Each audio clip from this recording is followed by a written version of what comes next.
नमस्कार दोस्तों, आप सभी का स्वागत है आपके अपने ही चैनल सुविचार विद रीना में। आज सुनिए चौथ माता की कहानी। प्राचीन कथा के अनुसार एक बार एक सेठ सेठानी थे। उनके एक बेटा और बहू भी थे। बहू सबको भोजन कराकर फिर स्वयं भोजन करा करती थी। उनकी एक पड़ोसन ऐसी भी थी जो रोज बहू से पूछती कि बहू आज क्या बनाया खाया है। बहू कहती ठंडो बासी एक दिन। उसके पति ने ऐसा सुनकर विचार किया, आज तो पकवान बनाए जाएं, फिर देखें मेरी पत्नी क्या कहती है। उसने तरह तरह के पकवान बनवाए और घर के सभी लोगों ने एक साथ बैठकर भोजन किया।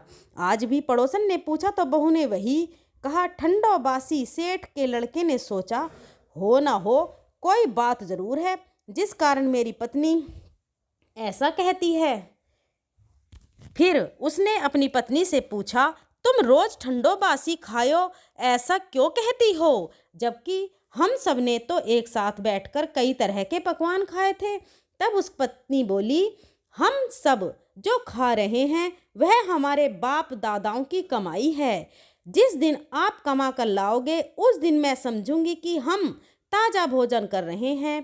सेठ के लड़के ने इस बात पर खूब विचार किया। फिर एक दिन अपनी माँ से बोला, माँ मैं एक बड़े शहर में पैसे कमाने जा रहा हूँ। माँ बोली, बेटा हमारे पास तो इतना धन है कि खाए नहीं खाया जाएगा। माँ के मना करने पर भी बेटे ने खुद कमाने का निश्चय कर लिया और जाते समय अपनी पत्नी से बोला कि मैं जब तक कमा कर बहुत सारा धन लेकर वापस ना लौट आऊं, तुम चूल्हे की आग मत बुझने देना। और फिर एक दिन चूल्हे की आग बुझ गई। तब वह मन ही मन घबरा कर लगी कि कहीं मेरे पति पर कोई संकट तो नहीं आ गया है। वह जल्दी से पड़ोसन से आग लाकर चूल्हे की आग जला दूं, ऐसा सोचकर वह पड़ोस में गई। वहां पड़ोसन चौथ माता का व्रत पूजन कर रही थी। पड़ोसन ने कहा, बहन थोड़ी देर में आकर ले जाना। बहू ने पड़ोसन से पूछा कि आप यह व्रत क्यों करती हो, इससे क्या मिलता है। पड़ोसन बोली, चौथ माता के इस व्रत को करने से अन्न लक्ष्मी मिले और अपनी मनोकामना भी पूरी होती है। अब बहू भी चौथ माता का व्रत करने लगी। दीवार पर चौथ माता बनाई और उस दिन घी गुड़ का चूरमा बनाकर रात को चंद्रमा को अर्घ देकर भोजन करती। ऐसा करते समय उसे बहुत दिन बीत गए। उधर चौथ माता ने बहू के पति को सपने में दर्शन दिए कि साहूकार के बेटे तू जाग रहा है कि सो रहा है, तेरी पत्नी तुझे बहुत याद कर रही है, जा घर जा और उसकी चिंता मिटा दे। तू दुकान खोलकर कंकु केसर का पंगलिया बनाकर बैठ जाना, आज तेरा सारा हिसाब किताब चुकता हो जाएगा। अब तो चौथ माता ने जैसा कहा था वैसा ही हुआ। उसने घर जाने की तैयारी की और गाड़ी भरकर धन दौलत लेकर चल पड़ा।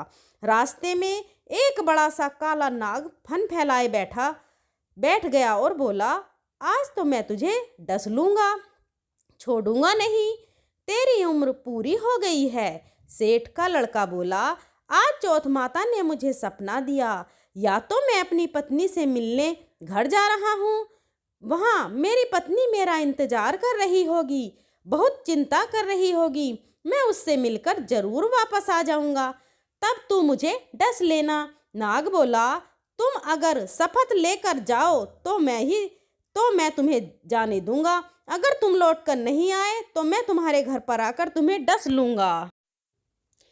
इस प्रकार साहूकार का वह बेटा सांप को वचन देकर अपने घर पहुंच गया। वहां सभी से हंसी खुशी से मिला और भोजन करके फिर एक कोने में उदास होकर बैठ गया।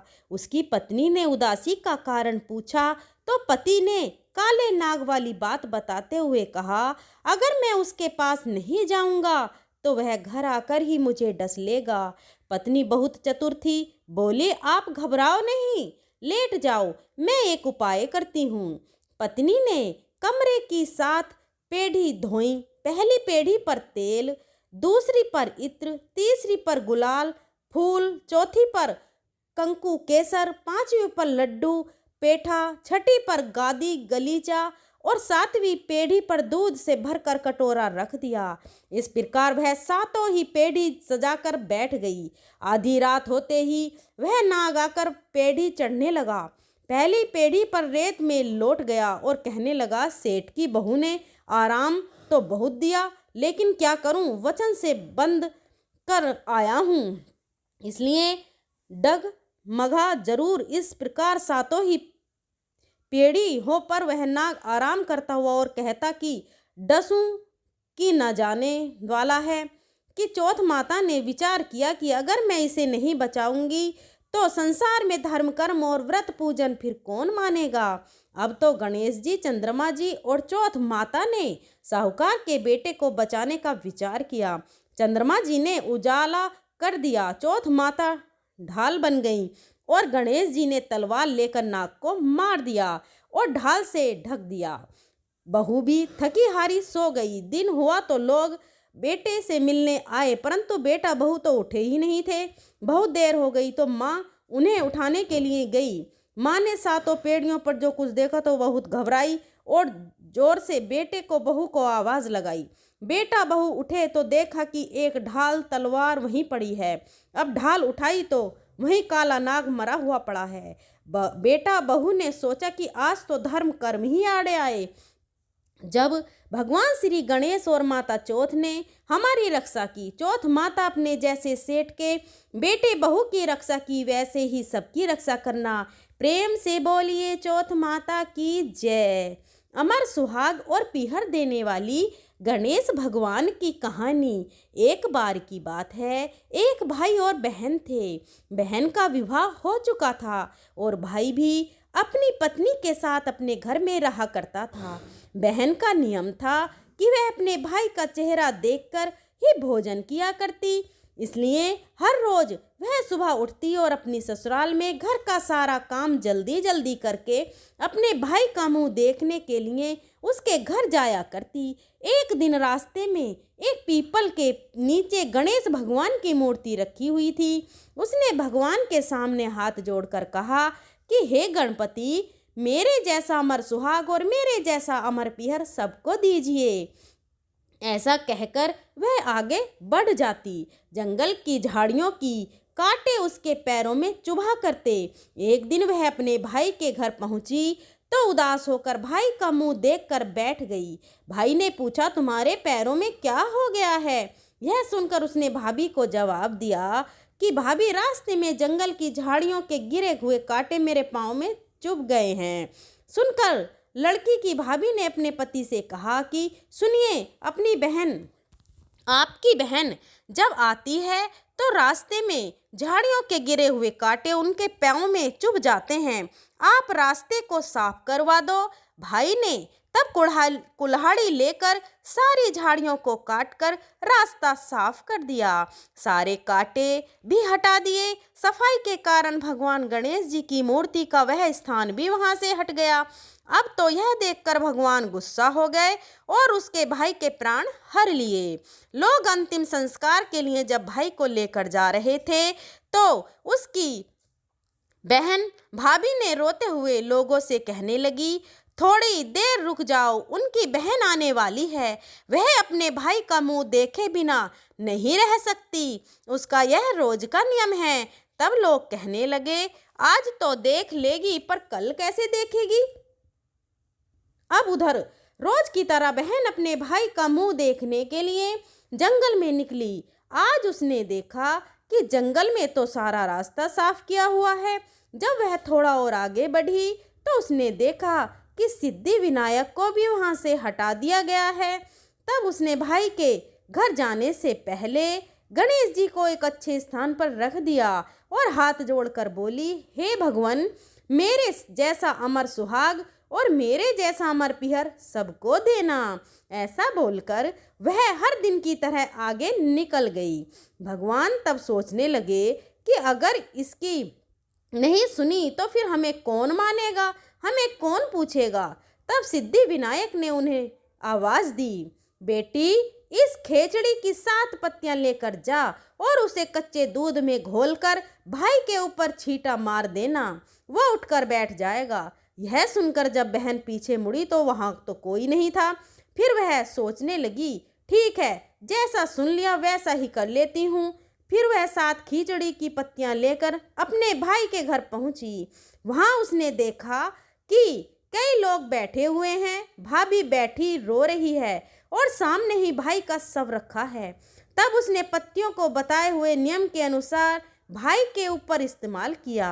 भाई तुरंत उठकर बैठ गया। फिर भाई बहन से बोला कि मुझे बहुत ही गहरी नींद आ गई थी।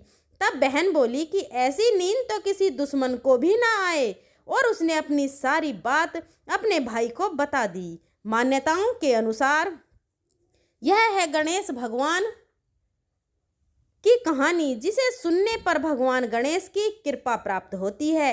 एक बार गणेश भगवान एक छोटे से बालक का रूप धरकर चिमटी में चावल और चमचे में दूध लेकर धरती लोक पर आए, और वहां आने पर वह गांव में गए, जहां पर हर किसी से कह रहे थे कि कोई मेरी खीर बना दो, कोई मेरी खीर बना दो। एक बूढ़ी माई बैठी हुई थी, उन्होंने कहा, ला मैं बना दूं। अब वह छोटा सा बर्तन चूल्हे पर चढ़ाने लगी। तब गणेश जी ने कहा, दादी माँ, छोटी सी भगवानी मत चढ़ाओ, अपने घर में, आपके घर में जो सबसे बड़ा बर्तन हो वही चढ़ा दो।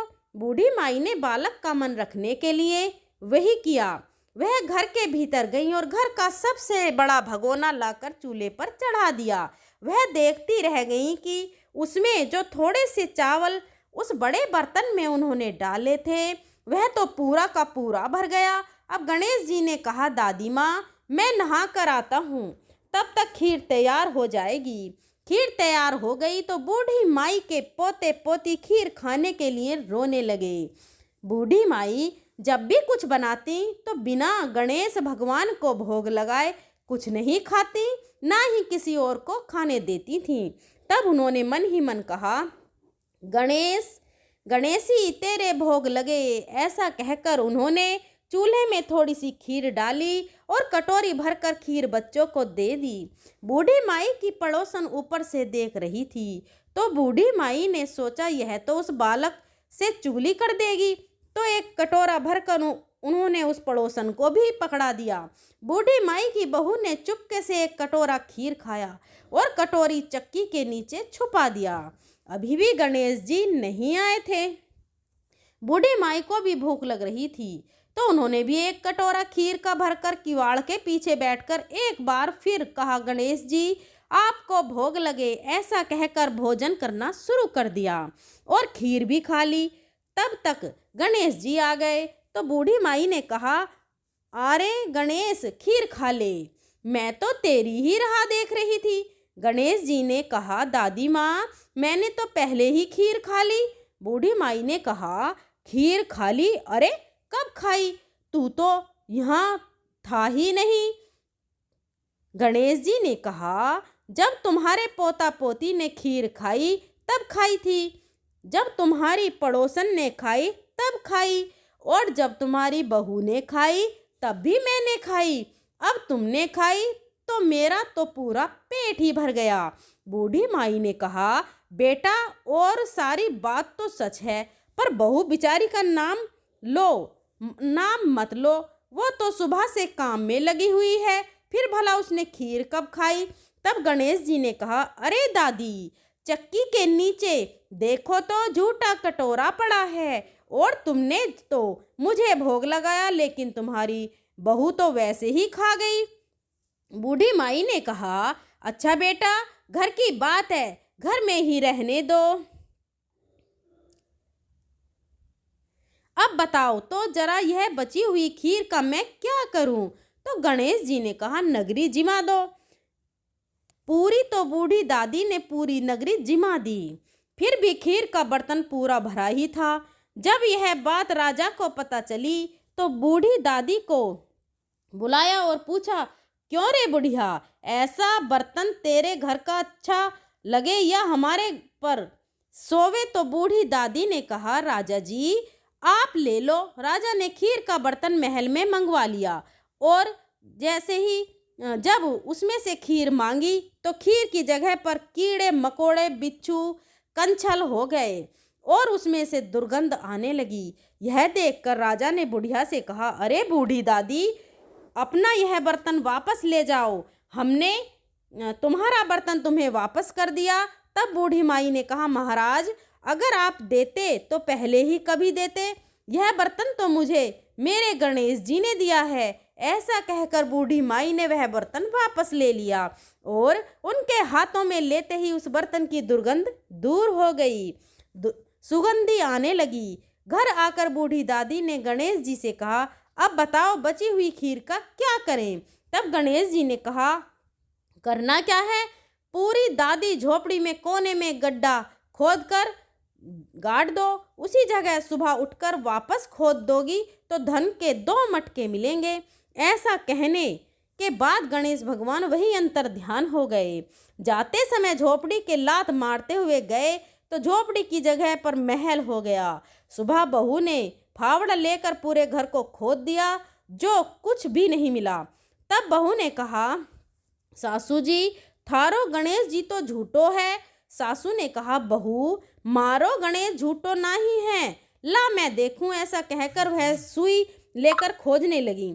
जब वह सुई से खोद रही थी तो टन टन करते 2 धन के मटके निकल आए। अब की बहू रानी बोली, सासू जी, गणेश जी तो साचो हैं।